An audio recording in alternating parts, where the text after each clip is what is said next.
자, 그러면 계속 이어서 가죠. 자, 375페이지 제2번 조세의 사용 목적에 따른 분류해서 또 나와 있는데, 자, 우리가 세금은 아까 무슨 목적으로 걷어들인다 그랬어요?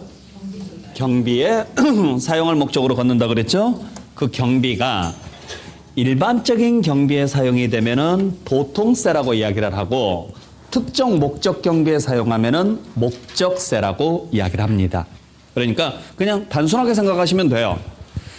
여러분들이 가지고 계시는 돈을 어디에다가 쓸 거냐? 어떤 목적이 있어서 가지고 나온 돈이다. 그러면 목적세. 그냥 어떤 목적 없다. 그냥 가지고 나와서 필요한 곳이 있으면 아무 데나 쓰겠다. 그게 무슨 세금? 보통세. 아셨어요? 그러니까 우리가 예금도 보통 예금이 있죠. 보통 예금은 어떤 목적이 있어서 만들어 놓은 게 아니라 그냥 필요할 때마다 수시로 입출이 가능하죠. 그러한 돈들이 바로 보통세고, 어떤 특정 목적을 위해서만 만들어 놓은 세금이 있습니다. 그걸 뭐라고 하느냐면 목적세라 그래요. 근데 우리가 배우는 세금은 전부 보통세입니다. 그러니까 이 세금 걷어서 어디에다가 쓰겠다는 이야기예요? 이 세금 걷어서 필요한 곳이 있으면은 아무 데나 쓰겠다. 따로 목적을 잡아놨다, 안 잡아놨다? 안 잡아놨다. 그렇게 보시면 되죠. 그래서 우리 목적세가 가장 대표적인 게 뭐가 있느냐면 농어촌 특별세가 있어요. 그러니까 글자 그대로 농어촌 특별세는 뭐 하는 세금이에요? 농어촌에 필요한 세금이죠. 그래서 농어촌 발전을 위해서만 써야 되겠다고 딱 모아놓은 세금이 있어요. 그러한 세금 등이 가장 대표적인 목적세다라고 보시면 돼요. 그래서 나중에 이제 여러분들 뭐 목적세에 대해서 제가 자세히 다시 한번 정의를 해드리겠지만, 보통 우리가 무슨 세하고 세금을 쓰잖아요. 그때 해석을 할 때 앞에서부터 해석이 되느냐, 뒤에서부터 해석이 되느냐, 요걸 생각해 보시면 돼요. 그러니까 요 앞에 나와 있는 글자가 사용처면 목적세, 요 앞에 나와 있는 글자가 사용처가 아니면 보통세예요. 그러니까 보세요. 취득세죠? 그러면 취득을 했기 때문에 내는 거예요? 세금 걷어서 취득하는 데 쓸 거예요? 그렇죠. 취득을 했기 때문에 내는 거지 세금 걷어서 취득하는 데 쓰는 거 아니죠. 사용처 아니죠. 그러니까 보통세. 아셨죠? 자, 상속세입니다. 사망으로 인해서 내는 세금이에요? 세금 걷어서 죽이는 데 쓸 거예요? 그렇죠. 사망으로 인해서 내는 세금이지 세금 걷어서 죽이는 데 쓰는 거 아니죠. 그러니까 보통세. 아시겠어요? 증여세도 마찬가지. 증여 받았기 때문에 내는 거지 세금 걷어서 증여하는 데 쓰는 거 아니죠? 자, 교육세가 있습니다. 교육을 받았기 때문에 내요? 아니요. 말이 안 되잖아요. 세금 걷어서 어디에? 그러니까 이게 목적세. 해석을 딱 해보면 아시겠죠? 지금 우리가 배우는 5개의 세금은 전부 다 앞에서부터 해석이 돼요. 뒤에서부터 해석이 되는 게 아니라. 농어촌 특별세도 마찬가지죠. 네. 자, 농어촌 특별세. 농어촌에 사니까 내요? 아니요. 아니죠. 세금 걷어서 농어촌에 특별히 쓰는 세금이죠. 그러니까 얘도 목적세. 네. 그러니까 세금 자체를 해석을 할 때 앞에 나와 있는 글자가 사용처면은 목적세. 그냥 단순히 원인이면 보통세. 그러니까 따로 이런 것처럼 사용처가 안 나와 있어요. 사용처가 안 나와 있다는 이야기는 아무 데나 쓸 수 있다. 그게 보통세. 이것처럼 사용처가 딱 나와 있다. 그러면 목적세. 그냥 그런 게 있는가 보다 하시면 돼요. 자, 그 다음에 다음 장 넘겨서 3번에 다시 조세 전가 유무에 따라서 다시 두 가지로 나누어지는데, 직접세라는 세금이 있고 간접세라는 세금이 있습니다. 그래서 무슨 이야기냐면, 우리가 세금을 내는 사람을 누구라고 이야기하느냐면, 참고로 우리가 배우는 세금은 전부 직접세입니다. 내가 직접 낸다 그래서 무슨 세금이라 그래요? 직접세라 그래요.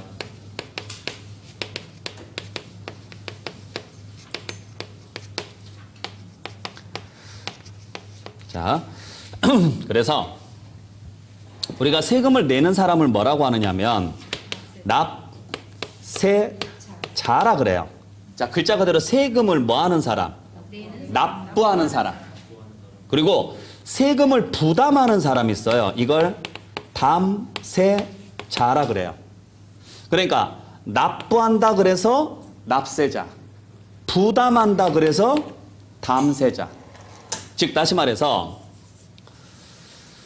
누구 호주머니에서 돈이 나오고 누구 손으로 내느냐 이야기예요. 내 호주머니에서 돈이 나와서 내 손으로 내면 직접세. 내 호주머니에서 돈이 나왔는데 남의 손으로 내면 간접세. 아셨어요? 네. 자, 그래서 대부분의 세금은 전부 다 직접세인데 간접세는 우리 시험 보면은 없어요. 대표적인 게 뭐가 있느냐면 부가가치세예요. 그러니까 부가가치세는 누가 내는 세금인지 아세요? 여러분들 부가가치세가 뭔지는 아세요? 부가가치세가?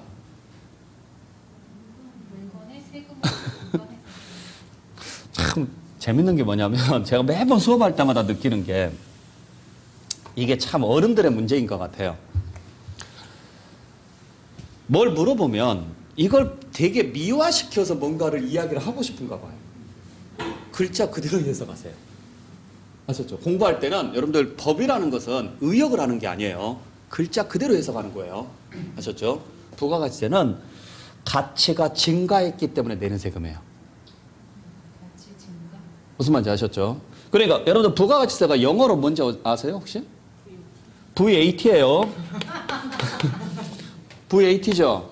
V가 뭐냐면 value, 가치. A가 add, 추가. 아셨어요? 가치가 추가됐기 때문에 내는 세금이라고요. T가 tax니까.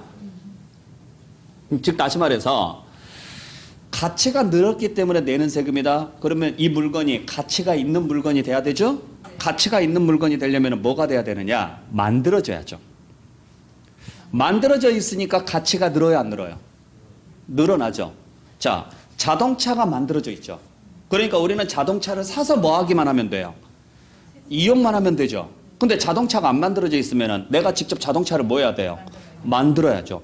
책이 만들어져 있으니까 여러분들께서는 그냥 책을 사서 보기만 하면 되잖아요.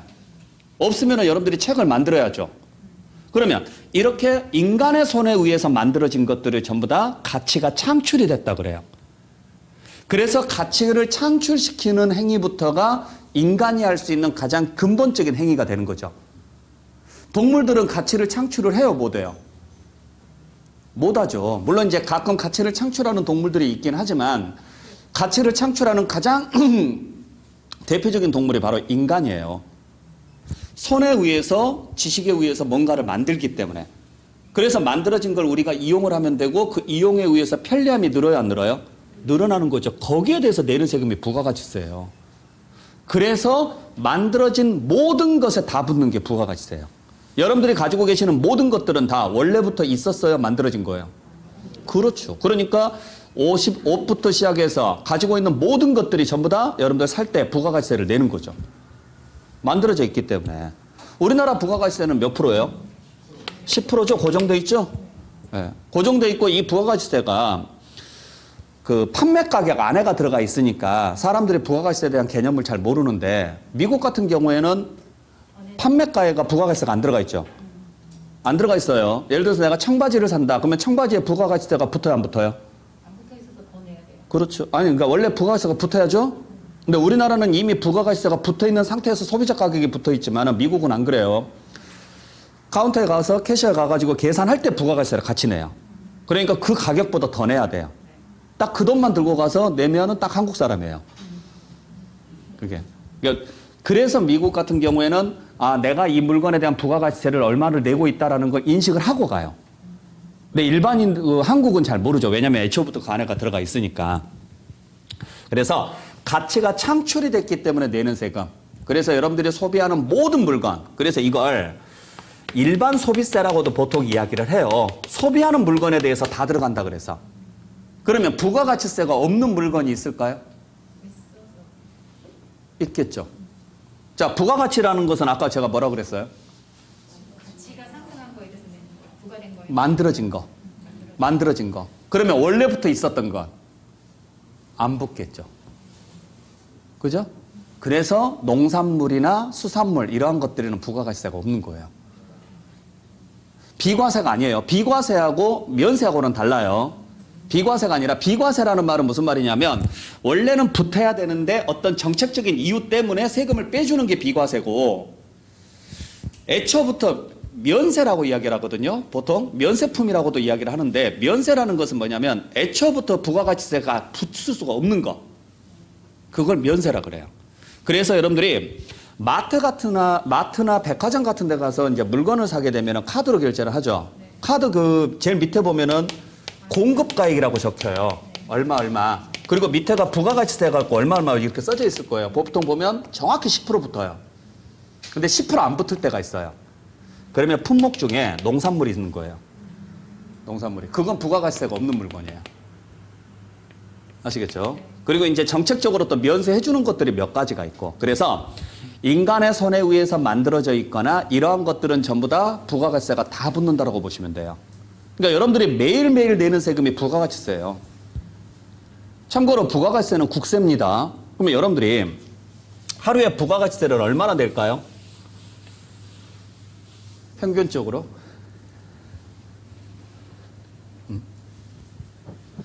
자, 커피값에 부가가치세가 붙어요, 안 붙어요?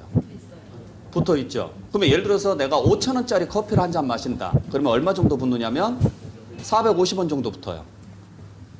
그러니까 공급가액이 4,500원이고 거기에 450원 더하면 4,950원이니까 약 5,000원 정도 나오잖아요. 그러니까 내가 5,000원짜리를 먹으면 이 정도 부가가치세를 여러분들이 내고 계시는 거라고요. 평균적으로. 그러면 하루에 5,000원짜리 커피 한 잔을 먹게 되면 여러분들은 하루에 450원에 부가가치세를 내는 거죠. 그러면 어떨 때는 10만 원 소비를 할 수도 있고 어떨 때는 100만 원 소비할 수도 있고 어떨 때는 아예 안 할 수도 있고요. 평균적으로 10원만 잡을게요. 여러분들이 대한민국 국민이 몇 명이에요? 5천만 명 잡을게요. 그럼 얼마예요? 5천만 명이면 5억이죠? 365일 하면 돈 좀 되겠죠? 여러분들 10원보다는 훨씬 더 많이 나요. 우리나라 평균 부가가치세 소비량이 훨씬 더 많습니다. 어마어마한 세금이죠. 요걸 1%만 올리면 어떤 현상이 발생할까요? 지금 현재 10%인데 11%를 올리면 세수가 엄청 들어오는 거 오겠죠? 근데 이제 문제가 생기죠. 부가가치세를 1%만 올리면 어떤 현상이 발생을 해요? 인플레이션이 발생하겠죠. 물가가 올라가겠죠? 그죠? 왜냐면 소비자 가격이 올라갈 거 아니에요. 똑같은 공급가액이 1,000원인데 원래는 100원이 붙어야 되잖아요. 근데 1% 올리면 110원이 붙잖아요. 그럼 1,110원이 되니까 판매가가 올라가죠. 네, 이런 식으로 가죠. 그래서 예전에 한번 부가가치세를 올리려고 시도한 적이 있었어요. 모 정부에서 한번 올리려고 시도한 적이 있었는데 몰래. 자, 만약에 부가가치세 1%를 올렸습니다. 누가 요거 더 먹을까요? 예? 정부는 요거 안 얻어 먹어요. 판매자가 요걸 얻어 먹지. 저 새끼들 지가 또 얼마만큼 또 이익도 뭐 남기려고 더 올렸구나.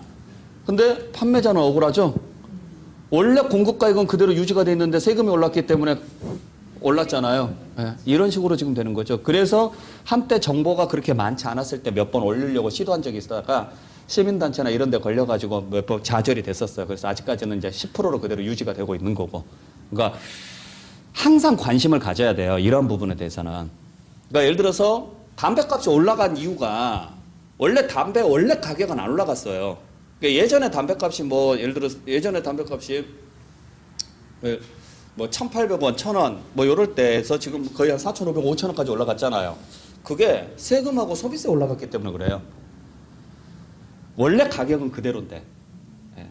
근데 결국에는 그게 나중에 가서 이게 이제 공개적으로 이야기를 했기 때문에 상관이 없는데 처음에는 판매자 욕을 했었죠. 담배 인상공사 욕하고 막 그랬었을 때가 있었으니까. 자, 어찌됐든 간에 부가가치세는 그런 개념입니다. 그래서 부가가치세는 누가 내느냐면 사업자가 내요. 그러면은 누가 부담하느냐? 소비자가 부담을 해요.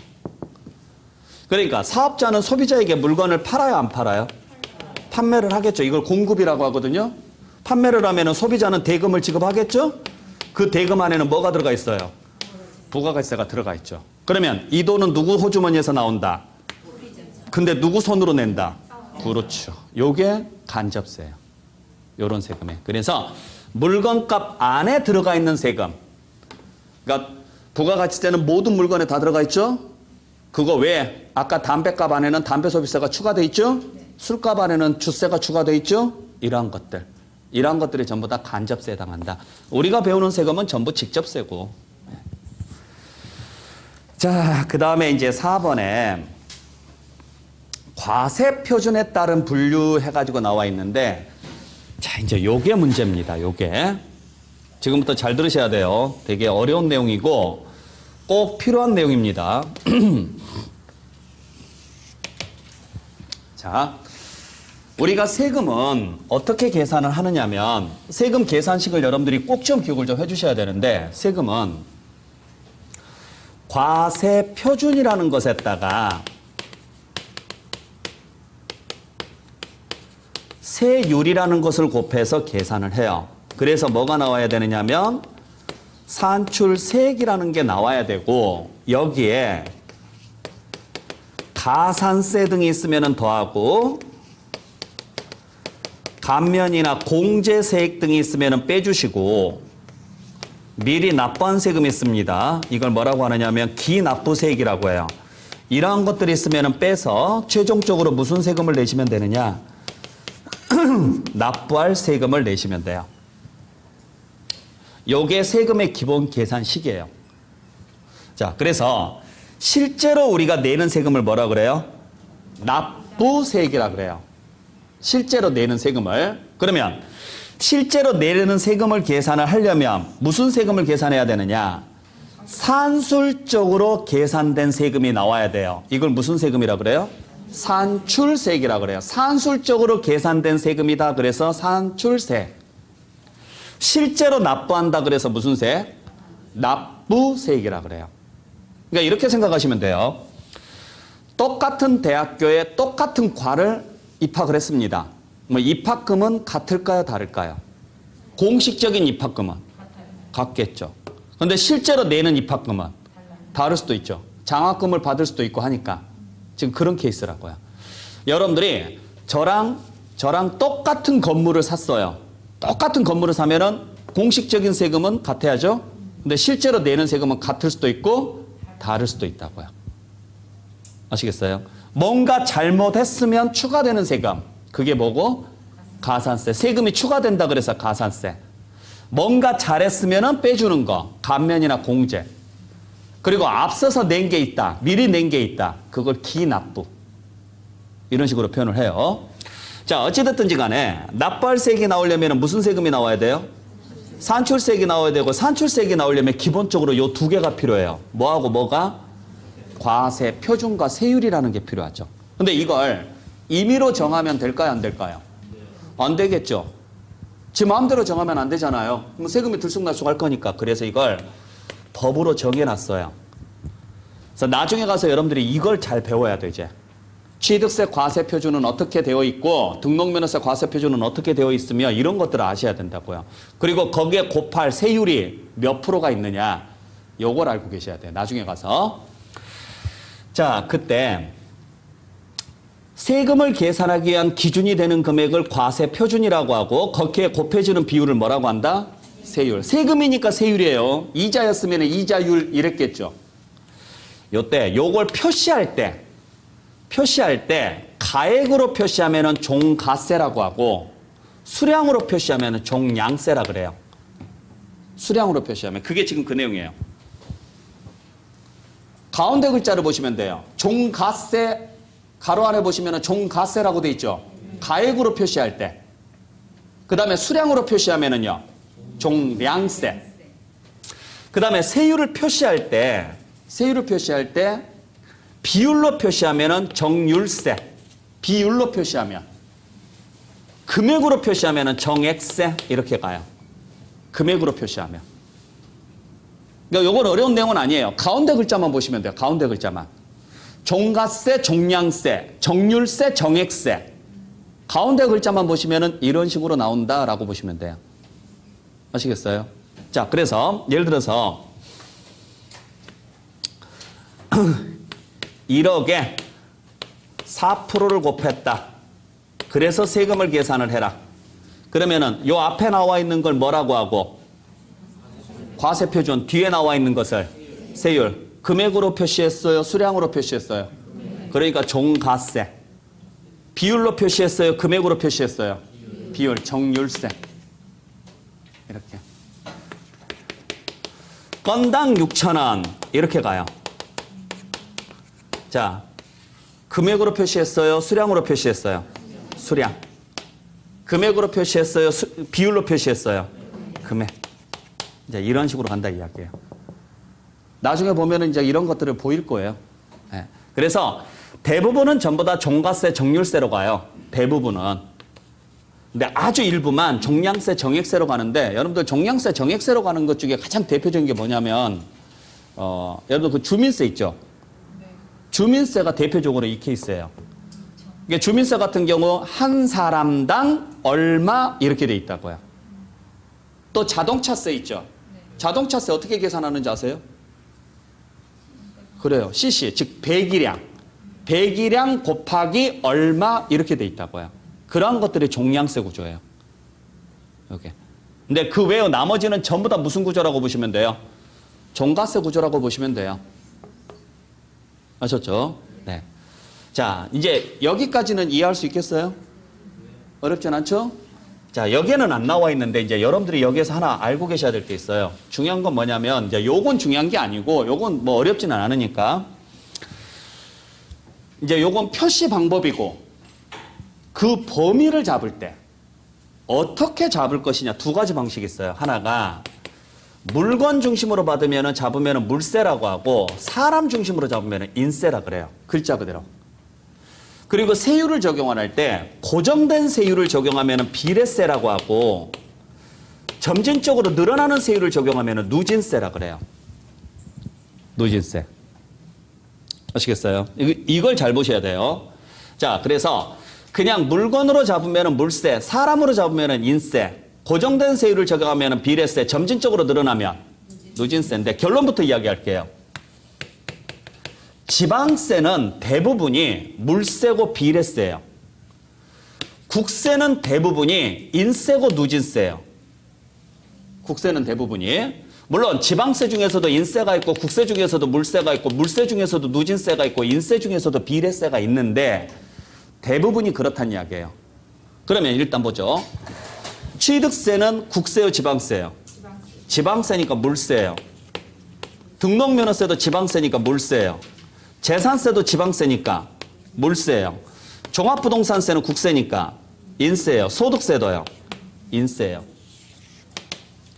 그리고 지방세는 전부 다 비례세예요. 국세는 전부 다 누진세예요. 요게 기본 타이틀입니다. 물론 예외는 있다 그랬죠? 네, 예외는 있는데 재산세 중에서는 재산세는 물세임에도 불구하고 인세 구조가 같이 들어오고 그러다 보니까 비례세 외에 뭐가 나오느냐면 누진세가 같이 나와요. 그 다음에 국세는 인세니까 원래 누진세가 원칙인데 비례세가 같이 나오긴 해요. 비례세가. 같이 나오긴 하는데 일단 기본 타이틀은 좀 알고 있자고요. 기본 타이틀은. 그래서 지방세는 물세고 비례세, 국세는 인세고 누진세. 자, 무슨 이야기냐. A가 있고 B가 있고 C가 있습니다. 근데 A는 4억짜리고 B는 3억짜리고 C는 2억짜리라고 가정을 해볼게요. 근데 봤더니 A는 갑의 거예요. B도 갑의 거예요. C는 갑과 을의 공동명의예요. 지분은 동일하다고 가정을 할게요. 그러면 세금 계산하는 방식은 두 가지 방식이 있어요. 그냥 여기를 과세표준으로 놓고 여기에다가 그냥 뭐 곱해서 세율 곱해서 세금 계산하고 여기도 여기에다가 세율 곱해서 세금 계산하고 여기도 여기에다가 세율 곱해서 세금 계산하고 이렇게 가는 방식. 그래서 요거 여기 나온 세금은 갑에게, 여기 나온 세금도 갑에게, 여기 나온 세금은 갑과 을에게. 자, 사람 보고 계산했어요? 물건 보고 계산했어요? 요게 물세. 그러지 말고 누구 건지를 보자. 봤더니 갑과 을의 거다. 그러면 갑의 걸 다 묶자. 그러면 A하고 B하고 C의 절반이죠? 그러면 얼마? 8억이죠. 그죠? 그 다음에 을의 것은 C의 절반이니까 이렇게 계산을 하자. 요게 인세. 아셨어요? 취득세, 등록면허세, 재산세는 이렇게 계산한다고요. 그러니까 여러분들이 집을 세 채를 가지고 있어요. 세 채를 가지고 있다. 재산세는요. 세 채 따로따로 계산해서 나온다고요. 근데 종합부동산세는요. 세 채 묶어서 나온다고요. 세금 계산할 때. 종합부동산세는 국세니까. 아시겠어요? 그래서 다음에 이제 말씀드릴 때 종합부동산세에서 주택은 6억이 넘어야 종부세가 나오거든요. 6억이 넘어야 종합부동산세가 나오는데 그러면은 지금 여기서는 6억 넘는 집이 있어요, 없어요? 없으니까 이 사람은 종합부동산세가 안 나온다가 아니라 이 사람 합쳐서 6억 넘었죠? 이 사람은 종부세 내야 된다고요. 판단을 할 때. 그래서 나중에 이제 요런 게 문제가 생겨요. 한 사람이 여러 개의 주택을 소유하고 있는 경우 합산할 거냐 말 거냐. 재산세는 합산한다 안 한다? 안 한다. 합산하지 말고 따로따로. 그래서 이거 주택별이라고 할 거예요. 대신 종합부동산세는 이를 뭐해서? 합산해서 이렇게 가야 돼요. 그러니까 나를 중심으로 계산하면은 인세. 그냥 그 물건 하나씩 계산하면은 물세. 그러면 왜 지방세는 이렇게 계산하고 국세는 이렇게 계산하느냐? 이유는 간단해요. 서울에 있고 대전에 있고 부산에 있다. 예를 들어서 합쳐버리면 다시 서울, 대전, 부산에다가 나눠야죠. 일이 복잡해지죠. 네. 그래서 그냥 물건별로 계산하는 거예요. 그 지역에서 걷어가야 되니까. 지역에. 지방세는. 근데 국세는 국가에서 걷어가니까 어느 지역에 있든지 상관없죠. 그래서 사람 보고 계산하는 거예요. 그래서 세금 낼 때도 어떻게 내느냐면 지방세는 내 주소지에서 내는 게 아니에요. 지방세는 그 물건이 있는 곳에다가 내는 거예요. 네. 국세는 그 물건이 있는 곳에다가 내는 거 아니에요. 내 주소지에다가 내는 거예요. 왜냐하면 국세는 이 사람이 어느 지역에 있느냐가 중요해요, 안 중요해요? 안 중요하죠. 왜냐하면 대한민국 전체를 하나로 보기 때문에. 그래서 당신이 내기 가장 쉬운 곳이 어디냐? 현재 당신이 살고 있는 곳이 제일 가까운 곳이니까 살고 있는 곳에서 내세요 이 이야기고, 지방세는요 그 지역에서 가져가야 되니까 이 사람이 어디에 살고 있는지가 중요한 게 아니죠. 예를 들어서 나는 서울에 살고 있는데 내 건물이 인천에 가 있습니다. 그러면 세금을 서울에다가 내면 인천에서 좋아하겠냐고요. 미쳤다 그러죠. 가져가라고 하겠죠. 그러니까 지방세는 물건이 있는 곳에다가 내는 거예요. 아시겠어요? 그러니까 외우려고 하지 마시고 이해를 하시라고요. 이게 시험 문제 잘 나오는 내용이니까. 그래서 지방세 문제 낼 때 항상 뭐라고 내느냐면 예를 들어서 취득세 납세지가 어디냐, 즉 납세지라는 말이 나오거든요. 세금을 내는 곳이 어디냐 이게 나오는데 지방세 낼 때 취득세는 취득자 주소지가 납세지다 이런 식으로 내면 다 틀린 문장이에요. 근데 늘상 그렇게 나와요. 취득자 주소지 뭐 이런 식으로. 지방세는 물건 소재지로 가야 돼요. 이게 이제 사례 문제로 나오는 거예요. 서울에 주소를 두고 있는 갑이 인천에 소지하는 건물을 취득하여 보유하다가 양도했다. 다음 설명 중 틀린 것은 취득세 납세지는 어디냐 뭐 이런 식으로 문제를 낸다고요. 그러면 얘가 지방세인지 국세인지 정확히 판단해서 여러분들께서 정리를 하셔야죠. 그래서 여러분들 올해 재산세 고지서 받으신 거 있죠? 네. 제발 좀 있다고 해주세요. 있어요, 없어요? 집에서 꼭 재산세 고지서 찾아서 온전한 거 찾아서 가지고 다니세요. 재산세 고지서 보면 여러분들이 배우는 내용 다 나와 있어요. 어디서 보냈는지 봐보세요. 잘 보시면 여러분들 주소지에서 안 와요. 물건 있는 곳에서 오지. 그래서 봤더니 내 주소지에서 왔는데요. 그러면 여러분들 주소지에 그 물건이 있기 때문에 오는 거지 여러분들 주소지에서 온 게 아니라고요. 물건 소지지에서 와요. 대신 국세는 무조건 여러분들 주소지에서 와요. 아셨죠? 네.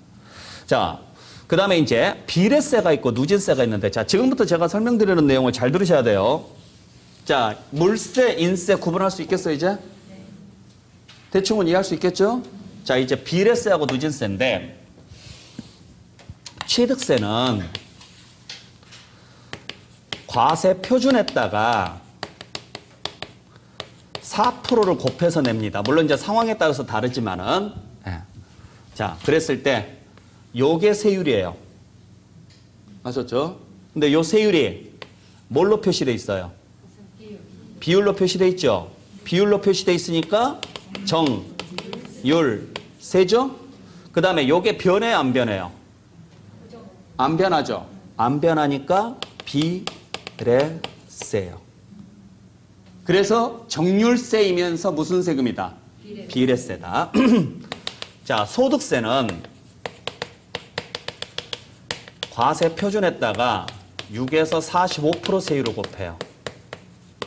자, 요게 세율이에요. 뭘로 표시되어 있어요? 비율로 표시되어 있죠? 비율로 표시되어 있으니까 정, 율, 세. 고정되어 있어요? 늘어나요? 그래서 얘가 누진세예요. 무슨 말인지 아시겠죠? 차이점 아시겠어요? 그러니까 비례세라는 말은 얘가 얼마가 되든지 간에 관계없이 얘가 고정되어 있는 걸 비례세라 그래요.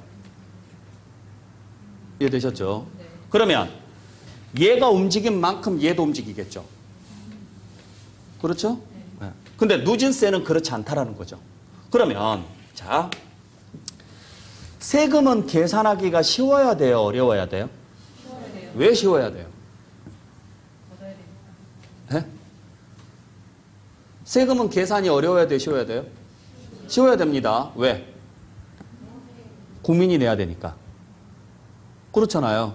어려우면 국민이 계산해서 내는 게 쉽지가 않잖아요. 그러니까 쉬워야죠. 그러면 비례세가 쉬워요? 누진세가 쉬워요? 근데 왜 누진세를 만들어 놨을까? 이제 그걸 생각을 해봐야죠. 누진세를 만들어 놨다는 이야기는 당연히 비례세라는 단순한 방법이 있는데 누진세를 만들어 놨다? 그 말은 비례세의 단점이 있기 때문에 그걸 보완하기 위해서 만들어 놨지 않겠느냐, 이런 구조로 봐야죠. 그래서 설명을 드릴게요. 자, 현행 누진세가 어떻게 되어 있느냐 하면 소득세만 보시면 돼요. 여러분들한테 계산하라고는 안 나오니까 설명만 드릴게요. 현행 누진세가 어떤 식으로 되어 있느냐 하면, 이렇게 나와 있나? 누진세가?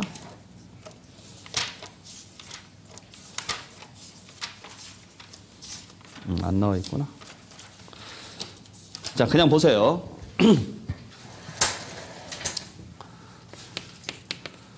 1,200만 원, 4,600만 원, 8,800만 원, 1억 5천만 원, 3억 원, 5억 원. 자, 이렇게 나누어서 계단식으로 올라갑니다. 1,200만 원, 그 다음에 4,600만 원, 그 다음에 8,800만 원, 그 다음에 1억 5천만 원, 그 다음에 3억 원, 그 다음에 5억 원, 이렇게 넘어가요. 그래서 6%, 15%, 24%, 35%, 38%, 40%, 45%. 이제 이런 식으로 가요. 네. 세율 자체가 뭐 굳이 이걸 외울 필요는 없어요. 그래서 제일 낮은 게 몇 프로? 6%. 제일 높은 게 몇 프로? 45%. 아시겠어요? 네. 자, 45%고 거기에 하나, 둘, 셋, 넷, 다섯, 여섯.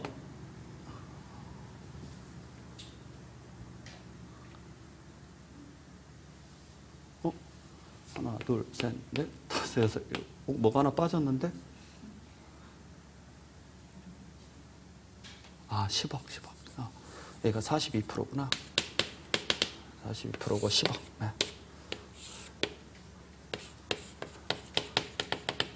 죄송합니다. 자, 이렇게 해서 하나, 둘, 셋, 넷, 다섯, 여섯, 일곱, 여덟. 몇 단계? 8단계.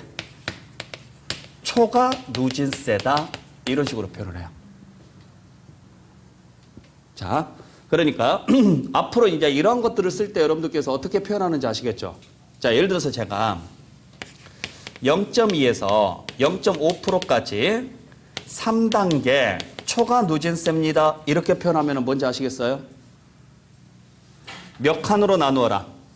3칸으로 나누어라. 그 중에 제일 낮은 칸이 0.2고 제일 높은 칸이 0.5다. 이해되셨죠? 네.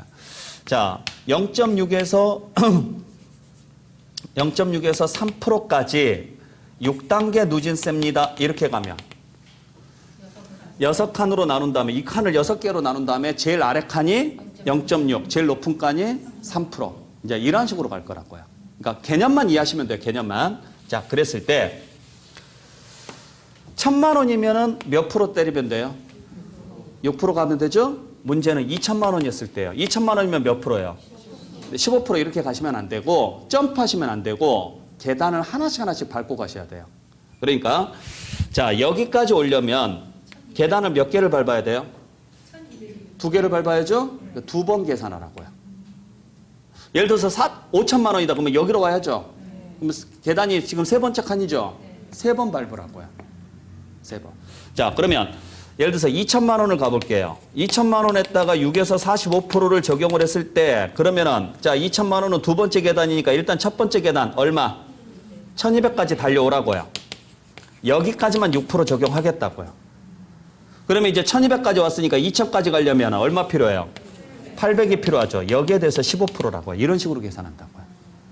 요게 누진세 구조예요. 자, 예를 들어서 5,000만 원이다. 5,000만 원에서 6에서 45%를 계산한다. 그러면은 3번째 칸에 들어가죠? 자, 3번째 칸에 들어가니까 몇 번 계산하라고요? 3번. 그러면 일단 첫 번째 칸인 1,200까지 몇 프로? 6%. 자, 그러면 이제 1,200까지 왔으니까 다시 1,200에서 얼마까지 달려가야 돼요? 4,600까지 달려가야 되네요. 얼마 필요해요? 3,400 필요하죠? 그죠? 4600이 12하면 되니까 3,400이죠? 여기에 대해서 몇 프로? 15%. 자, 그러면 4,600까지 왔습니다. 그러면 5,000까지 가려면 400이 필요하죠. 여기에 대해서 24%. 이런 식으로 간다고요. 요게 누진세예요. 그러니까 누진세는 같은 구간에서는 같은 세율이 적용이 돼요. 얼마가 되든지 간에 관계없이.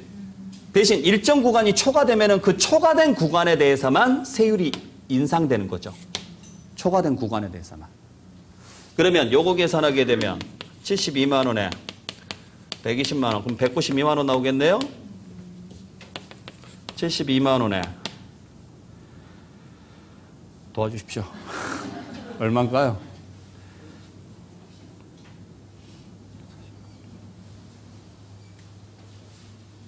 요건 96만 원이고 이거 얼마요? 510만 원이고 그럼 합치면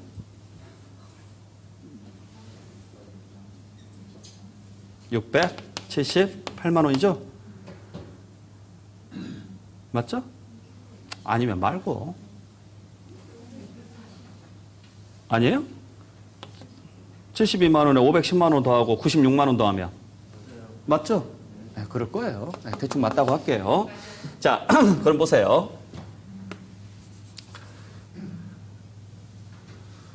자, 여기가 1억이에요. 그러면 1억에 4%면 몇 프로예요? 얼마예요? 400만 원이죠. 그죠? 자, 5억에 4%면 2천만 원이죠. 보세요. 세율이 고정돼 있죠. 그죠? 고정돼 있다 보니까 5배 뛰었죠. 그러니까 세금이 몇 배 뛰었어요? 5배 뛰었죠. 요 구조가 비례세. 그러니까 과세 표준이 딱 증가한 만큼 뭣도 증가해요? 세금도 증가한다. 요게. 자, 1,000만 원입니다. 1,000만 원에 6에서 45% 계산하면 6% 곱하면 되니까 60만 원이죠? 근데 5천만 원이에요. 5천만 원에다가 6에서 45% 계산하니까요. 678만 원 나왔죠? 그죠? 자, 몇 배 뛰었어요? 몇 배 뛰었어요? 그렇죠. 이 구조죠. 그러면 이걸 왜 만들어 놨을까? 네? 그러니까 비례세는 이런 구조잖아요. 얼마가 되든지 간에 관계없이 똑같은 구조로 내는 거죠. 근데 누진세는요. 대각선으로 내는 거예요. 누진세는. 그러니까 비례세는 자 이런 상황으로 보시면 되죠. 똑같은 컵에 물을 놨을 때 이렇게 부과하는 게 비례세예요. 근데 누진세는요. 이렇게 부과하는 게 누진세라고 이렇게. 그러면 비례세로 계산할 때하고 누진세로 계산할 때하고 만약에 동일하다면 전체 세금의 크기는 어떨까요? 같을까요? 다를까요?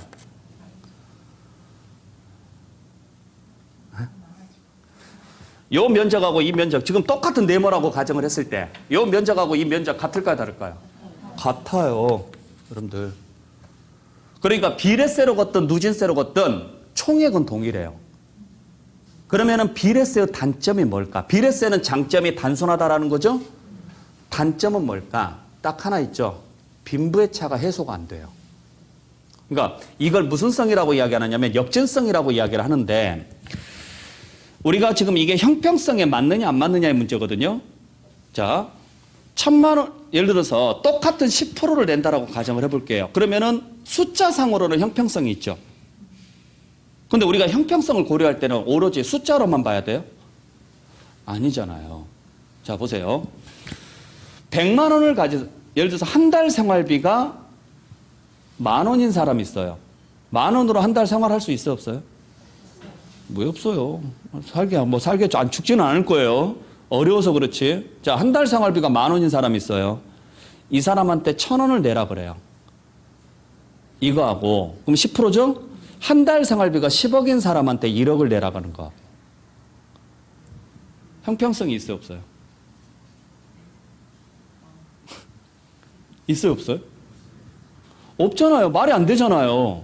아니, 숫자상으로는 똑같은 10%니까 형평성이 있는 것처럼 보이지만, 자, 한 달 생활비가 10,000원인 사람한테 1,000원은요, 목숨값이에요.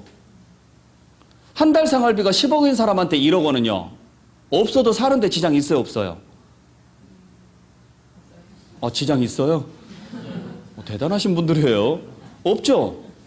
그렇잖아. 일반적으로 생각을 해봤을 때. 그러면 같은 10%여도 본인들이 느끼는 그 체감은요, 어마어마하게 다르다는 이야기죠. 그러면 이걸 보완하는 방법은 뭐가 있을까? 하나 있다라는 거죠. 뭐 하면 돼요? 있는 사람이 좀 도와주라고요. 죽을 때 싸갈 것도 아니니까. 그래서 당신이 조금 더 내주세요. 그러면 이 사람이 더 낸 만큼 이쪽에서 조금 뭐 하면 돼요? 덜 내도 되잖아요. 그러면 이쪽에서 살아날 가능성이 높아졌죠? 그렇게 가자 이야기예요. 그래서 만들어 놓은 게 누진 구간이라고요. 그러니까 일정 구간 아래면 세금이 원래보다 적게 나오는 거고 일정 구간이 넘어가면 원래보다 세금이 더 나오는 거예요. 쉽게 말하면 서로 돕고 삽시다. 그래서 만들어 놓은 게 누진세예요. 굉장히 잘 만들어 놓은 거죠. 물론 전체적인 입장에서 봤을 때. 그러니까 부모 입장에서 보면은 잘난 놈하고 못난 놈 자식 두 놈이 있다. 그러면 잘난 놈이 좀 도와주면 좋겠잖아요. 근데 그 말을 쉽게 해요? 못 해요? 못 해요. 그래서 법으로 만들어 놓은 거라고요. 아예. 이렇게 걷겠다고. 그러면 이제 우리 입장에서는 다른 사람에 비해서 10배, 20배 노력하고 잠도 안 자고 쓸 거 안 쓸 거 먹을 거 안 먹으면서 노력해서 이 구간에 왔더니 뭐 하래요? 더 내려요. 그러니까 우리 개인적인 입장에서는 억울한 거고. 아시겠어요? 차라리 이만큼 벌어서 이만큼 세금 더 내느니 차라리 이 구간 들어가서 안 내는 게 나는 더 낫겠다. 이렇게 생각하는 게 더 많은 거고. 따지고 보면. 그래서 이걸 내 개인적인 입장에서 생각해 보면 안 된다라는 거죠. 자, 그래서 누진세 구조는 왜 만들어 놨느냐면 누진세 구조는 글자 그대로 누진적으로 늘어나는 구조이기 때문에 있는 사람이 조금 더 내주세요. 그러면 없는 사람이 조금 뭐 할 테니까? 덜 내도 되니까. 쉽게 말하면 서로 뭐 합시다? 돕고 삽시다. 누구끼리? 사람끼리. 그래서 인별로 계산을 할 때 누진세가 원칙인 거예요. 그래서 원래 누진세는 소득 재분배를 위해서 만들어 놓은 거예요. 소득 재분배. 물론 그렇게 해서 만들어 놨는데 효과가 어떻느냐? 효과 자체를 보니까 세금이 기하급수적으로 늘어나죠.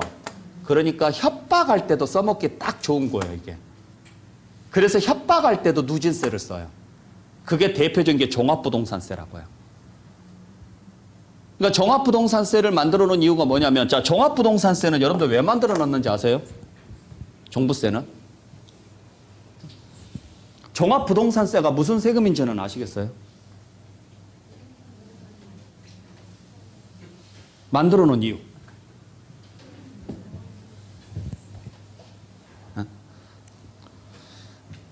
전혀. 그냥 내라고 하니까 내세요? 그래요. 네. 여러분들 종합부동산세는 재산이 있기 때문에 내는 세금이에요. 그죠? 재산이 있기 때문에 내는 세금인데 재산이 있기 때문에 내는 세금이 재산세예요. 재산세가 있는데 종부세를 왜 만들어 놨을까? 이유는 딱 하나예요. 자, 보세요. 부동산 가격이 올라가는 이유가 뭘까요? 경제학적 측면에서 풀어보면 딱 두 가지밖에 없어요. 부동산 가격이 다른 원인은 고려하지 말고 경제학적 원인으로만 풀어보면 딱 두 가지 이유밖에 없어요. 아직 학교는 아직 안 배우셨구나. 네. 간단해요. 수요가 많거나 공급이 적거나. 자, 가격이 올라가는 이유는 딱 두 개밖에 없죠. 수요가 많으면 가격 올라가죠. 반대로 공급이 적으면 가격이 올라가죠. 그거밖에 없어요. 지금 요소수 가격 올라가는 이유가 뭐예요? 공급이 줄어들어서 그래요. 공급이. 그렇잖아요. 그러면은 국가가 이 가격을 잡기 위해서 펼치는 정책이 두 가지가 있습니다. 하나는 수요를 줄이거나 아니면은요, 공급을 늘리거나. 그래서 공급을 늘리는 게 공공주택 단지를 계속적으로 만들어낸다거나 민간 기업에게 위탁을 해서 계속 아파트를 짓게 만든다거나 그렇게 해서 공급을 늘리는 방법. 근데 공급을 늘리려면 시간도 오래 걸리고 비용도 많이 발생하고 하니까 크게 늘릴 수는 없고 계속 시간이 오래 지나가 봐야 알겠죠. 그러면 이제 방법은 하나밖에 없죠. 수요를 뭐 하는 거예요? 줄이는 거예요, 수요를. 그래서 수요를 줄일 때 제일 먼저 쓰는 방식이 뭐예요? 아니죠. 금리죠. 금리 올리는 거죠. 그래서 항상 금리 정책이 1번으로 나오는 거예요. 기준금리 인상하겠습니다. 대출금리 인상하겠습니다. 뭐 LTV 어쩌고 저쩌고 하겠습니다. 이런 것들 대출 제한시키겠습니다. 이런 것들이 뭐예요? 본인 돈으로 사는 건 상관없는데 은행에서 대출 받아가지고 투기할 목적으로 사지 말라는 거예요. 그래서 그걸 제한시키는 게 지금 금리 나왔죠? 그 다음에 이제 만들어 놓은 게 뭐예요? 세금이에요, 세금. 그래서 세금 가지고 제재를 취하는데, 자, 여러분들께서 대출 받아가지고 집 사는 이유가 뭐예요? 분명히 대출을 받으면 무슨 문제가 생겨요? 이자를 내야죠. 그죠? 근데도 불구하고 대출 받아서 집을 사는 이유가 뭐예요? 더 오를까 봐. 그렇죠. 우리가 생각하는 것은 딱 하나밖에 없어요. 가격이 오르는 속도와 이자를 내는 속도가 다르기 때문이에요. 그러니까 이자를 내더라도, 이자를 부담하더라도 그게 이상으로 가격이 뭐가 되니까? 올라가니까 당연히 뭘 해야 돼요? 대출 받아서 집을 사는 거예요. 그러면 이걸 막는 방법은 대출 제한을 시키거나 금리를 인상을 시킵니다. 그러면 일단 금리를 인상시키면 비용이 어떻게 돼요? 올라가겠죠. 그죠? 근데 거기에다가 뭐까지 추가시키느냐? 보유세를 증가시켜요. 보유세는 아무 짓도 안 했는데도 내는 세금이죠. 숨만 쉬어도 내는 세금이죠. 그러는 순간 비용이 수익을 초과합니다. 그 다음부터는 손실이 발생하죠. 그죠? 그러면 가지고 있으면 있을수록 그 손실은요? 커지겠죠? 이렇게 부담을 줘서 쓸데없이 가지고 있는 집들을 뭐 하게끔? 내놓게끔. 그러면 수요도 줄어들고 반대로 공급이 늘어나겠죠? 그러니까 공급을 늘리는 방법은 두 가지예요. 새로 짓거나 아니면 기존에 있던 거 시장에 풀거나. 그러려고 만들어 놓은 것 중에 하나가 이거라고요. 종합부동산세라고요. 아시겠어요? 그러니까 종합부동산세가 그 역할을 톡톡히 하긴 했어요. 굉장히 부담이 많이 되니까. 그리고 올해 같은 경우는 종부세가 또 엄청 많이 나올 것이고 작년에 비해서 훨씬 더 많이 나올 것이고요. 그러니까 가만히 계산을 때려봤더니 그동안에 집값 올라가는 거 쭉 해서 뭐 요 정도 이익이 남겠다. 근데 요 정도 이익에서 양도소득세 내고 나중에 팔았을 때 양도소득세 내고 그동안에 냈던 보유세 계산해 보니까 남는 게 하나도 없는 거예요. 그러면은 지금 안 팔면 앞으로는 손해만 발생할 것이다. 이런 생각이 들면은 이제 가지고 있는 집을 최대한 빨리 팔아서 손실을 그래도 조금이라도 줄여보려고 노력을 하겠죠. 이런 상하는 이야기예요. 사람 심리는 또 그렇지 않아요. 특히 대한민국 국민은 절대 그렇지 않죠.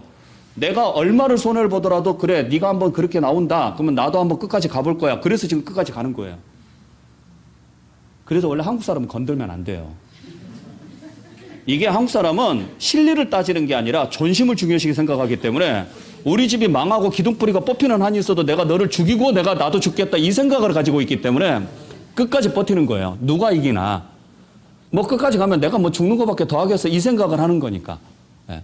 그러니까 이제 실제로는 예상과는 달리 방향이 흘러갈 수는 있는데 원래 그래서 종합부동산세를 만들어 놓은 거예요. 아시겠어요? 자, 그럼 보세요. 종합부동산세를 만들어 놓은 이유는 하나다. 쓸데없이 부동산을 많이 가진 사람을 모여서 부담을 줘서 그 부동산을 시장에 뭐 하게끔 내놓게끔 만들려고 만들어 놓은 게 종합부동산세다. 그러면 제일 먼저 확인해야 될 것은 무엇부터 확인해야 될까요? 누가 몇 개를 가지고 있는지를 알아야죠. 그래서 인별로 가는 거예요. 그것도 지역별로 봐야 돼요? 전국으로 봐야 돼요? 그래서 국세로 바꾼 거예요. 그래서 많이 가지고 있는 사람일수록 부담을 주려면 비례세로 가야 돼요? 누진세로 가야 돼요? 그렇죠. 그래서 누진세인 거예요. 왜 종합부동산세가 국세고 인세고 누진세인지 아시겠어요? 흐름을 생각을 하시고 개념을 생각하시면 이게 과정이 자연스럽게 보여요. 당연히 정책을 만드는 정부는 사람들의 심리까지는 확인할 수가 없습니다. 그러니까 일단 경제적으로 풀어나가는 거예요. 수익보다 비용이 많으면 당연히 사람들은 선택을 안 할 것이다. 그게 합리적인 방식이니까. 그래서 비용을 늘리려고 만들어 놓은 게 종합부동산세고 그 결과로 그게 누적이 되면 당연히 사람들은 부동산을 풀 것이다. 라고 해서 만들어 놨기 때문에. 아시겠죠? 근데 재산세는요. 재산세를 건들면 돼요? 안 돼요? 안 돼요. 왜냐하면 재산세는 그냥 재산이 있기 때문에 내는 세금이고 기본적인 거예요. 그래서 종합부동산세는 일정 금액이 넘어간 사람만 내는 거고 재산세는 그냥 재산이 있으면 무조건 내야 돼요. 그럼 재산세를 올리게 되면 서민이 피해를 봐요? 안 봐요? 보죠. 그래서 재산세는 안 건들고 종합부동산세를 신설한 거죠. 그래서 재산세를 바닥에 깔아놓고 종부세를 위에다 올린 거예요. 그러니까 요 대상자가 되는 사람은 원래 냈던 재산세에 비해서 재산세하고 종부세 합쳐보면 재산세만 내는 사람의 최소 10배 이상은 내는 거예요. 그러니까 그 부담 안고 매년 안고 갈 거면 가고 안 되면 뭐 해라? 팔아라. 그러면 시장에 공급이 물량이 나오게 되면 당연히 가격은요 떨어질 것이다. 그러니까 매수자 우위에 돌아설 것이다. 그러니까 이번에 지금 뉴스에도 어제 보니까 나오던데 지금 전국의 주택 가격이 조금 주춤하면서 약간 하락세를 보이고 있다. 단 강남권은 유지되고 있다. 왜?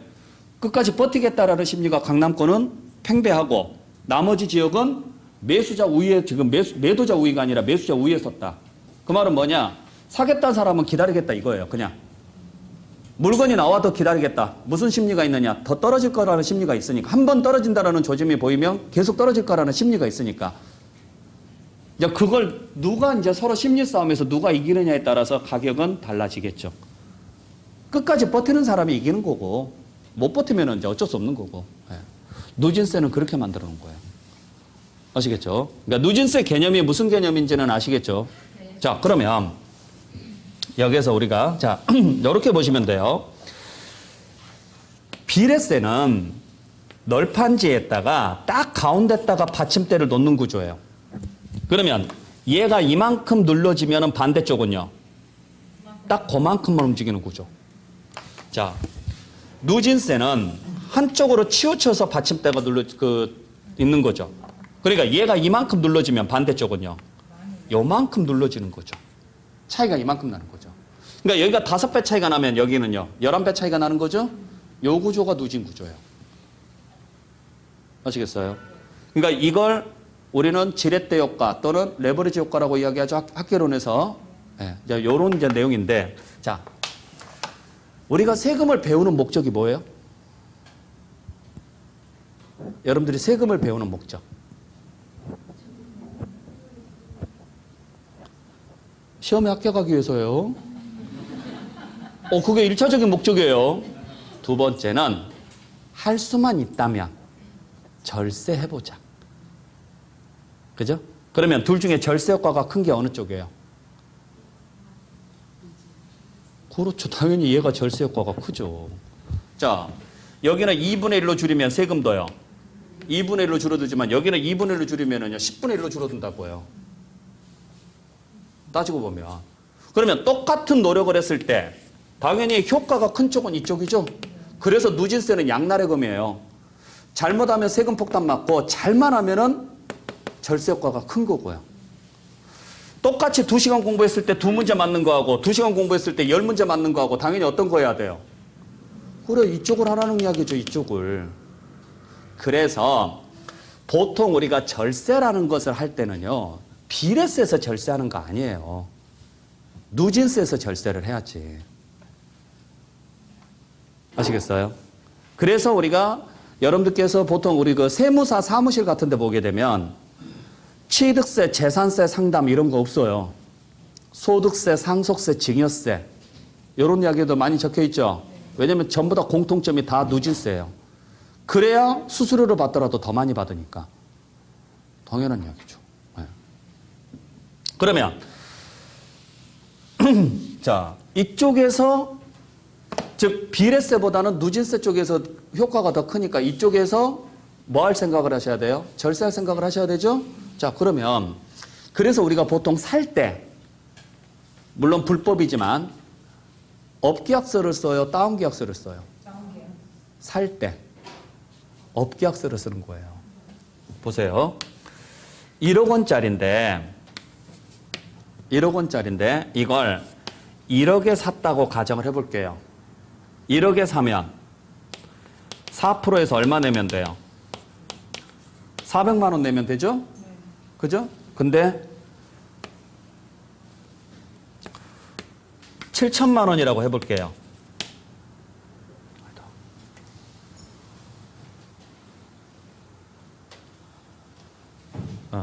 자, 7천만 원.